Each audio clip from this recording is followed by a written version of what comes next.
All right, we are reading Gladys Aylward, The Adventure of a Lifetime by Janet and Geoff Benge. We are on chapter 14, titled A Price on Her Head. A hail of small pebbles pinged against the rice paper screen in the window of Gladys's room. Gladys's heart beat loudly as she lay still, trying to decide what to do. Finally, she called out to see who was trying to get her attention. Much to her relief, it was a nationalist Chinese soldier. He was a Christian, and Gladys knew him well. She slipped on her jacket and went downstairs to let him in. As she closed the door behind him, he looked around nervously. "You must come with the soldiers," he began. "The Japanese are coming back, and we do not have enough men to hold them off. We are leaving Yangcheng, and it will fall back into enemy's hands. The Japanese are becoming more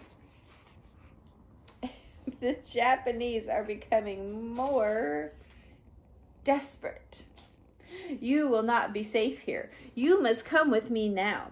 The general orders you to. The children can come too. He sent you a letter." The soldier thrust a large sheet of parchment into Gladys's hand.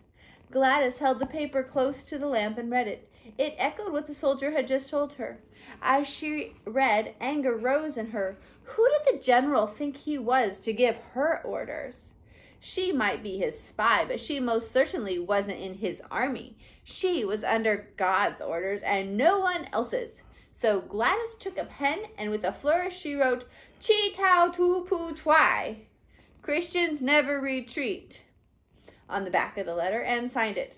Feeling pleased at having made her point loud and clear, she handed the letter back to the soldier and told him to give it to the general. The soldier shook his head. "You don't understand. You must come. You are in great danger," he pleaded. "Rubbish," replied Gladys, ignoring the fact she had gone to bed with the same impression only an hour or so before. "I am a Chinese citizen, just like everyone else who is going to stay. So I am in the same danger as anyone else in Yangcheng. No more and no less. I would be grateful, though, if you would take the children with you to safety, but I will stay here where I can do the most good." Shaking his head at Gladys's reply, the soldier pulled a second sheet of paper from his pocket and handed it to Gladys. He spoke gently. "I do not mean to scare you, Ai Weiwei, but you are mistaken. These are already posted on every side of the city wall in Saichao, and will be on the city wall of Yangcheng as soon as the Japanese arrive." Gladys unfolded the paper and held it close to the lamp. It was a poster with "Reward" written in large letters across the top. Then the poster read, "Any person who gives information that leads to the capture, dead or alive, of the below-mentioned people will receive a $100 reward from the Japanese High Command." 3 names were listed on the poster. Gladys knew them all. The first was the Mandarin of Saichao. The second was a well-known businessman in the region. The third name read Ai Weiwei, also known as the Small Woman. Gladys stared at the poster as if she expected her name to disappear at any moment. The soldier interrupted her thoughts. "The general said the Japanese found some news article from America. You said bad things about them in it. They will have no mercy when they find you." Gladys tried to let the information sink in. She had a price on her head, and a large one at that. Everyone within 100 miles of Yangcheng knew who she was, and one of them, she felt sure, would give in to the temptation to make some easy money off that knowledge. She needed some time to think about what to do. "Thank you," she said to the soldier. "I will tell you my decision in the morning." The soldier bowed and disappeared into the darkness. With trembling hands, Gladys bolted the door behind him. An important choice lay in front of her. Should she run away or stay and face possible torture and death? Gladys didn't shrink at the idea of staying, yet she wondered whether there would be any point to her dying at the hands of the Japanese. She thought of a Chinese prayer Mrs. Lawson had taught her years ago. "If I must die, let me not be afraid of death, but let there be a meaning, O God, in my dying." Quietly, so as not to disturb any of the children, Gladys carried the lamp back to her bedroom. "Oh God," she prayed, "show me what to do." With that, she picked up her Bible and opened it. She ran her finger over the Chinese characters printed on the page and then stopped. She read the verse her finger was on. Flee ye. Flee ye into the mountains. Dwell deeply in the hidden places, because the king of Babylon has conceived a purpose against you. Gladys had her answer. Sometimes Christians shouldn't retreat, and Gladys believed from the verse she just read that this was one of those times. What? Sometimes Christians should retreat, and Gladys believed from the verse she just read that this was one of those times. As she lay awake that night, Gladys knew she had to lead the children to safety in Sion herself. It was no use waiting any longer for Sin Pen Kwang to return. Something must have happened to him, or he would have been back weeks ago. She could take the general up on his offer to protect her and the children. But if the Chinese national soldiers were forced to flee the advancing Japanese, what kind of protection could they really offer? Gladys had to face facts. She was right in the middle of the war zone. If the Japanese found her with 94 children, they would probably first kill the children right in front of her just before they killed her. As the first rays of sunlight reached in through her rice paper window, Gladys set her plan in motion. She woke all the children and told them to put on every piece of clothing that they owned and tie any spare cloth shoes they had around their waists. Gladys knew that shoes would be a problem on the journey. The shoes were made of cloth with bark for soles and were expected to last only a month or so around the village streets. Over the rough rocks and narrow mountain tracks they would be following, a pair of shoes would barely last a day. Once the children were dressed, Gladys had them gather up their bedrolls and line up in order of size. Girls on one side, boys on the other. The line stretched out the door and across the courtyard. Gladys surveyed the scene. At the front of the girls' line, she counted 20 girls who were 13 to 15 years old, including ninepence. These older girls would be helpful in controlling the little ones, as would the 7 older boys from 11 to 15. The remaining 67 children were all too young to be helpful to anyone. The youngest was barely 4 years old, but she would have to be responsible for her own bedroll, just like everyone else. Gladys gathered up the remaining food supply in the house, enough millet for 2 days, and wrapped it in a rag, which she gave to one of the older boys to carry. She carried the iron pot herself to cook the millet in.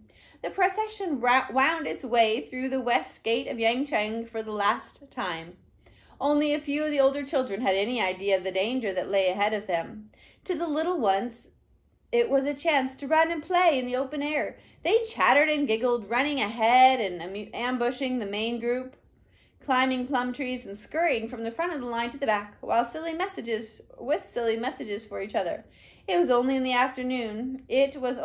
the afternoon wore on that a few of them asked Gladys where they were going to sleep that night. Gladys had no idea. She had never taken the route to the Yellow River before. Some of the muleteers had told her it took 5 days on the main trails to reach the river, so she estimated it would take about 12 days to reach it, going over the mountains on less traveled trails. The children were becoming hungry and tired when the first village appeared in the distance. Gladys encouraged them on, and as the sun began to set, they entered the village. Gladys walked near the front of the group, and as she turned to see the straggling line of children behind her, she wondered where nearly 100 children would find shelter. As if in answer to her question, she looked up and saw a Buddhist priest, dressed in his saffron robes, standing on the steps of a temple. "Where are you going with all those children?" he asked. "To Sian. We are refugees," replied Gladys. The priest looked puzzled. "Are they all yours?" he asked. "Yes," said Gladys, too tired to explain further. "I need a place for us to sleep tonight." "Well, I don't see why you can't sleep in the temple. There is plenty of room on the floor," he said as he waved the children inside. Gladys was grateful for a roof over their heads. In the open courtyard, over a fire, she boiled millet for everyone. After eating, the children unrolled their bedrolls and promptly fell asleep. Sleep didn't come so easily for Gladys, however. For one thing, rats were scurrying in every corner. More serious than that, though, Gladys was beginning to have nagging doubts about whether they could make it to Sian or not. Today was the easiest day, and it had proved difficult enough. Some of the older girls whom she was relying on were not walking well. Their feet had been bound earlier in their lives, and although they had been unbound for many years, They were not strong and flat like normal feet. And then there was the food supply. The millet they had with them could be stretched to last only a couple of days. After that, where would they find enough food each day to feed nearly 100 people? And although the little ones were still filled with enthusiasm, what about when they began to lag behind? There weren't enough older children to piggyback them all, and Gladys wouldn't even allow herself to dwell on the worst possibility of all, meeting Japanese soldiers. When Sin Peng Kwang had taken the first 100 children to Sian, there had been little Japanese activity in the area. But lately, according to the priest, there had been many sightings of soldiers in that area. If the children were found with Aylward, the woman on the wanted poster, there would be no mercy shown to any of them. The next morning, the children obediently rolled up their bedrolls, ate their bowl of millet, thanked the Buddhist priest for his help, and marched out into the countryside once more. The next night they spent squeezed into a house, and the 2 nights after that were spent out in the open. On the 5th day they began to trek over the mountains. They were walking along small tracks that kept forking into 2 tracks, and each time they came to a fork, Gladys looked at the sun and calculated which way was southwest. That was the track they took. By the 5th night, the laughing, carefree group that had left Yangcheng was nowhere to be seen. In its place was a group of older girls with cut and bruised feet, older boys struggling under the burden of piles of bedrolls, and little 4- and 5-year-olds who cried when they were hungry and cried when they were scared, which meant that there were 10 or 12 of them wailing together at any one time. Gladys herself was feeling a strange tiredness. She'd felt it often since being struck in the head with the rifle butt in Sei Chow. Sometimes, more than anything, she just wanted to curl up under a rock and sleep, even in the middle of the day. But with the lives of so many children depending on her, she wouldn't give in to the fatigue. Sometimes the children sang hymns as they walked, and sometimes they trudged on in silence, except for the crying children. It was during one of the quiet times that 2 of the older boys, who had been sent on ahead to scout the trail, came rushing back. "Soldiers!" they yelled. Gladys clutched the hands of the nearest children. Her eyes darted from side to side. Gladys and the children were in a narrow ravine, and there was nowhere for them to all get off the track. For a sickening moment, Gladys was unsure of what to tell the children to do next. Then she heard a voice in the distance. The voice spoke Chinese, not Japanese. Gladys's grip on the children relaxed. The soldiers coming were friends, not enemies. Gladys and the children stood waiting as the soldiers came closer. Just as the soldiers came into view, the sound of airplanes was heard overhead.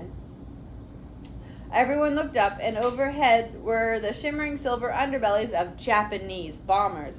The children and the approaching soldiers instinctively dove for cover under trees and rocks.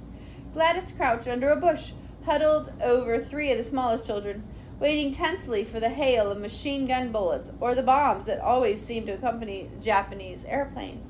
This time there was no attack. Because of the steep, rocky ravine, the pilots hadn't spotted the escaping people. Once the planes were out of sight, the children and soldiers crawled from their hiding places and greeted each other.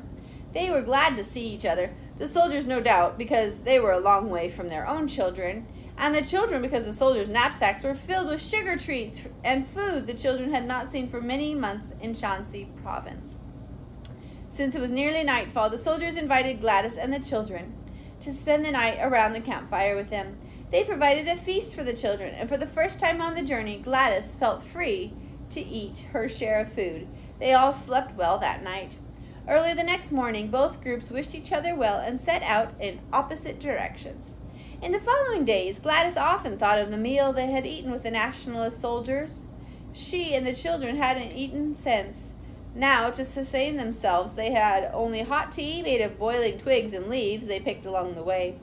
They sipped the brew from the few rice bowls that had not been broken or lost.